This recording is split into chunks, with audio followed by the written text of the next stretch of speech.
तो कौन सा पेयर इन लीनियर इक्वेशंस में कंसिस्टेंट है और कौन सा इनकंसिस्टेंट है, और यदि कंसिस्टेंस है तो उसको सॉल्यूशन फाइंड करना है, वो भी ग्राफिकली मेथड से, और यदि कंसिस्टेंट नहीं है तो इनके सॉल्यूशन हमें फाइंड नहीं करना है। और वैसे भी इनकंसिस्टेंट होता है तो उसके सॉल्यूशन आते भी नहीं है, वो नो सॉल्यूशन होता है।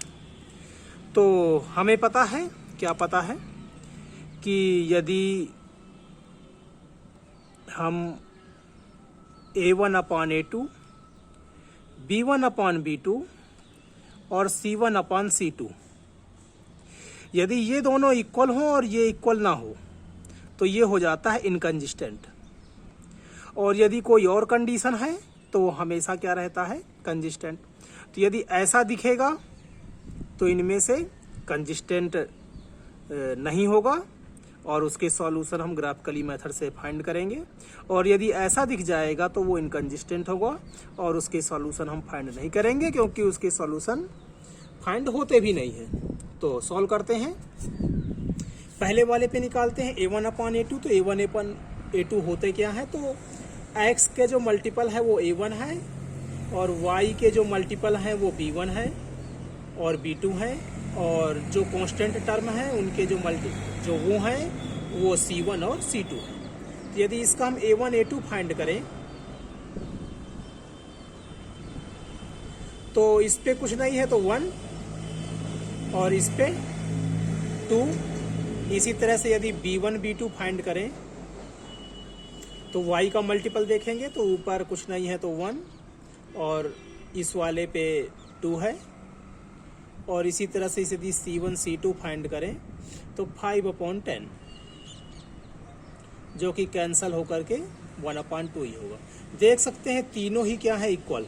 और यदि तीनों इक्वल हैं तो कुछ ऐसा हुआ,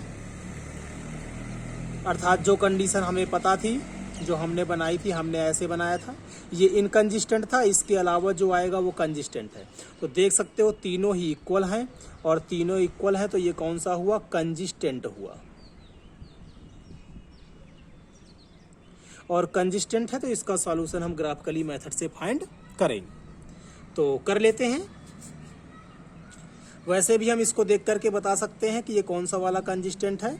तीनों इसमें इक्वल आए हैं, और यदि तीनों इक्वल हों तो ये कोइंसिडेंट वाला होता है, अर्थात इसकी लाइन और इसकी लाइन दोनों ही लाइन एक दूसरे के ऊपर कोइंसिडेंट करेगी। तो फाइंड करते हैं, तो शॉर्ट में फाइंड करते हैं इसको हम। तो पहले इक्वेशन लेते हैं हम ये वाली, इसमें x को हटा करके हम 0 पुट करते हैं तो y की वैल्यू कितनी आती है, 5 आती है, क्योंकि 0 को हम हटा सकते हैं। और यदि y को 0 पुट करेंगे तो ये x का x ही रहेगा और x की वैल्यू कितनी आ जाएगी, 5। अर्थात यदि हम इसकी टेबल बनाना चाहें तो कुछ टेबल इस तरह से बनेगी x और y में। जब हमने x को यहाँ पर 0 पुट किया तो y का आंसर कितना आया, 5। और जब हमने y को 0 पुट किया तो x का आंसर कितना आया, 5। इसी तरह से हम दूसरे का भी करेंगे, 2x + 2y का इक्वल टू 10। इसमें भी हम x को 0 पुट कर लेते हैं, तो x को यदि 0 पुट करेंगे तो ये 0 हो जाएगा। 2y = 10, तो y = ये 0 यहाँ से हटा सकते हैं तो 2 आ जाएगा हमारा डिनोमिनेटर में, कैंसिल होकर के कितना आ जाएगा, 5। अर्थात यदि हम दूसरे की टेबल बनाना चाहें तो वो भी कुछ ऐसे ही बन रही है। तो x हो गया यदि 0 तो y की वैल्यू कितनी आ गई, 5। और इसी तरह से हम अब इसी में y को 0 पुट करेंगे, तो y को 0 पुट करेंगे तो कुछ ऐसा दिखेगा। ये फिर से इस 0 को हटा सकते हैं और ये 2 कहाँ आ जाएगा, डिनोमिनेटर में, कैंसिल होकर के कितना आ जाएगा, 5। अर्थात x की वैल्यू कितनी आई है, 5। कब आई है, जब y को हमने क्या लिया है, 0। दोनों के ही टेबल देख सकते हैं सेम है। अब ग्राफ बना लेते हैं। तो ग्राफ बनाने के लिए आपको एक को x और एक को y, तो यहाँ पे ले लिया हमने 1 2 3 4 5, यहाँ भी ले लिया 1 2 3 4 और ये 5। x 0 है y 5 है अर्थात यहाँ पर, फिर x 5 है और y 0 है अर्थात ऊपर नीचे कहीं नहीं जाना है अर्थात यहीं पर, और इन दोनों को हमने ऐसे ज्वाइन कर दिया। इसका भी और इसका भी दोनों का सेम है, इसलिए दोनों ही लाइन कौन सी होंगी, यही होंगी। यहाँ पर लिख भी सकते हैं हम ऐसे कि यही line x plus Y equal to 5 है और यही आपकी लाइन जो है वो 2x plus 2y equal to 10 है। दोनों ही लाइन यही है। तो इसके क्या सॉल्यूशन होंगे, तो इसके मेन ही सॉल्यूशन आएंगे। उसने बोला है कि सॉल्यूशन फाइंड करिए, तो मेन ही सॉल्यूशंस है। यदि सॉल्यूशंस चाहिए ही है आपको तो ये भी एक सॉल्यूशन है, ये जो दिखे हुए हैं ये भी एक सॉल्यूशन ही है। ये सॉल्यूशन हो गया आपका 0 5। इस सॉल्यूशन को आप लिखेंगे 5,0। और भी सॉल्यूशन फाइंड करना हो तो x की वैल्यू आप कुछ भी मान ले, यहाँ पर 1 2 3 जो y की आंसर निकले उनको हम इस तरह से लिख करके दिखा सकते हैं कि ये इसके सॉल्यूशन है। ठीक है, इसको नोट करिए। सेकंड पे आते हैं।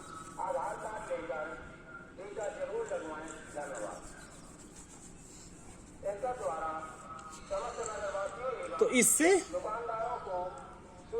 A1 और A2, A1 1 हुआ, A2 3 हुआ। B1 B2 पे आते हैं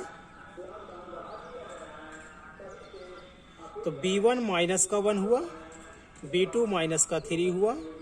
माइनस माइनस कैंसिल, तो ये भी कितना हो गया, 1/3 हो गया। C1 C2 की बात करें तो 8 और 16 जिनको हम कैंसिल कर सकते हैं तो 1/2। देख सकते हैं कि A1 A2 और B1 B2 दोनों की वैल्यू सेम है, जैसे कि ये सेम है।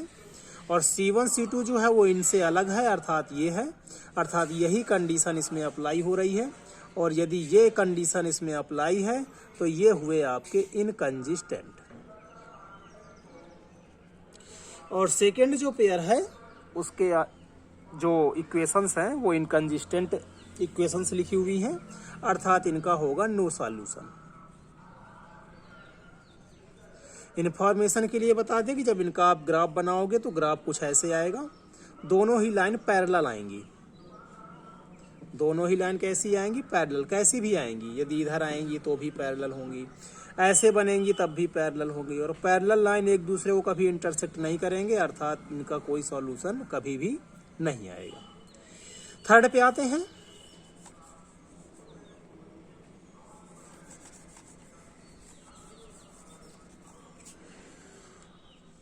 तो थर्ड के लिए देखते हैं A1 A2 तो 2/4 हो जाएगा, कैंसिल होकर के 1/2 होगा। B1 B2 तो 1/-2 होगा। और C1 C2 वैसे भी ये दोनों इक्वल नहीं है, अर्थात इसके जैसे कंडीशन नहीं होगी। यहीं से हम आंसर बता सकते हैं कि ये कंसिस्टेंट है। फिर भी फाइंड कर लेते हैं तो -6 -4, माइनस माइनस का तो कैंसिल ही हो जाएंगे। 2 3 जा 6, 2 2 जा 4। तो देख सकते हैं कि तीनों ही जो हैं वो इक्वल नहीं है। और यदि तीनों इक्वल नहीं है तो उसको कुछ हम ऐसे लिखेंगे। सी वाले को लिखने की नीड नहीं है, लिखो या फिर ना लिखो, तो इतने को ही देखेंगे हम। तो इसको हटा देते हैं। तो इक्वल नहीं है, इक्वल नहीं है तो लाइन कैसी होंगी, इंटरसेक्टिंग होंगी, इंटरसेक्ट करेंगी, इंटरसेक्टिंग लाइन होंगी ये। और यदि ये लाइन इंटरसेक्टिंग है तो ये कंसिस्टेंट हुई। और यदि ये कंसिस्टेंट है तो इसका सॉल्यूशन भी आएगा। सॉल्यूशन के लिए हमें वही टेबल बनानी पड़ेगी। तो पहले हम x को 0 पुट करते हैं तो y की वैल्यू आपकी आएगी 6, अर्थात यदि हम टेबल बनाना चाहें यहाँ पर x y तो x को हमने 0 लिया तो y की वैल्यू कितनी आ गई, 6 आ गई। इसी तरह से नेक्स्ट टाइम पे हमने x को कुछ नहीं किया तो 2x का 2x ही रखा और y को 0 पुट किया तो ये कुछ आ गया आपका 2x, 0 को हटा सकते हैं तो माइनस का 6, तो 2x इक्वल टू -6 से +6 6/2 कितना आ गया 3। तो x की वैल्यू कितनी आ गई 3। कब? जब y को हमने पुट किया 0।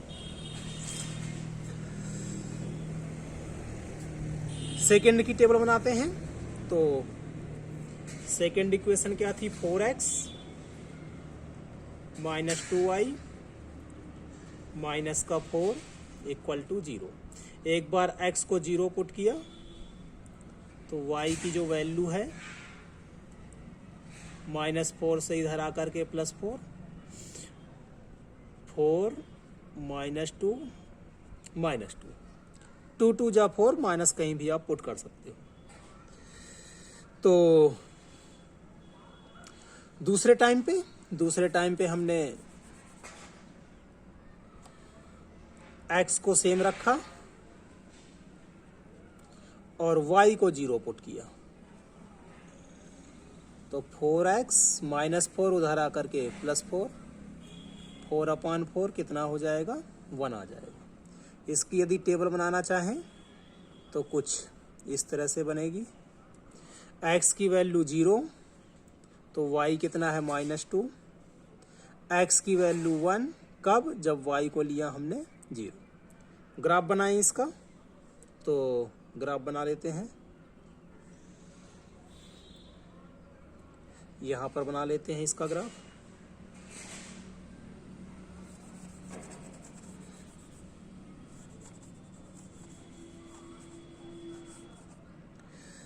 तो ये हुआ y और ये हुआ x।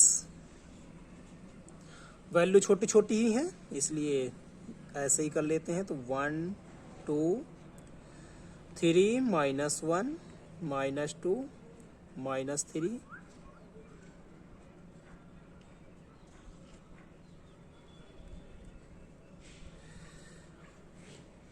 तो टेबल x जब 0 है तो y -2 है अर्थात इधर आएगा। x 1 है तो y 0 है अर्थात ऊपर नीचे कहीं नहीं जाएगा तो यहीं पर आएगा। तो एक लाइन तो बनेगी आपकी कुछ ऐसी। और दूसरे की टेबल हमने मिटा दी है, फिर से बना लेते हैं जल्दी से। तो x y, x था 0 तो y था 6, x है 3 तो y आया था 0। तो जब x को हमने 0 लिया तो y कितना है? 6 मतलब कुछ इधर आएगा, 4 5 और ये 6। और x फिर 3 लेना है तो y 0 है अर्थात ऊपर नीचे कहीं नहीं है तो कुछ ये ऐसे आएगा। तो जो सॉल्यूशन होता है वो जहां पर दोनों लाइन इंटरसेक्ट करती हैं, यहाँ पर दोनों लाइन इंटरसेक्ट कर रही हैं, तो जहां पर इंटरसेक्ट करती हैं वही क्या होता है? सॉल्यूशन। तो इसका x वाला पार्ट देखें तो कितना है? 2 और y वाला पार्ट देखें तो वो भी कितना है? 2। अर्थात जो इसका सॉल्यूशन है वो सॉल्यूशन कितना है? 2, 2 x पे भी है और 2 y पे भी है। तो इसका जो सॉल्यूशन आएगा वो आएगा 2 2। फोर्थ पे आते हैं।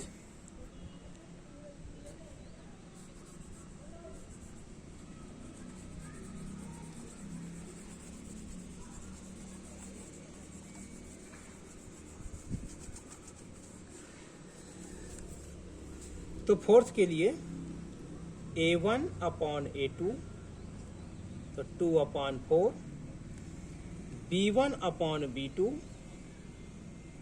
तो आएगा -2/-4, माइनस माइनस कैंसिल तो ये भी हो जाएगा 2/4 कैंसिल होकर के 1/2, इसको भी कैंसिल करके 1/2। और जो थर्ड वाला है वो हो जाएगा आपका c1/c2 जो कि आएगा -2/-5। देख सकते हैं जो कंडीशन हमने यहाँ पर लिखी थी उसी को फॉलो कर रही है। क्या कंडीशन है कि a1 a2 का रेशियो b1 b2 के रेशियो के इक्वल है 1/2 और c1 c2 के इक्वल नहीं है क्योंकि इसकी वैल्यू बिल्कुल अलग है। और यदि ऐसी कंडीशन होती है तो लाइंस क्या हो जाती हैं? पैरेलल। Lines are parallel. और जब लाइंस होती हैं पैरेलल तो एक दूसरे को काटती नहीं है और काटती नहीं है तो इसके सॉल्यूशन नहीं होते हैं, इसलिए नो सॉल्यूशन। और जब सॉल्यूशन नहीं निकलते हैं तो उसको बोलते हैं इनकंजिस्टेंट। इनकंजिस्टेंट।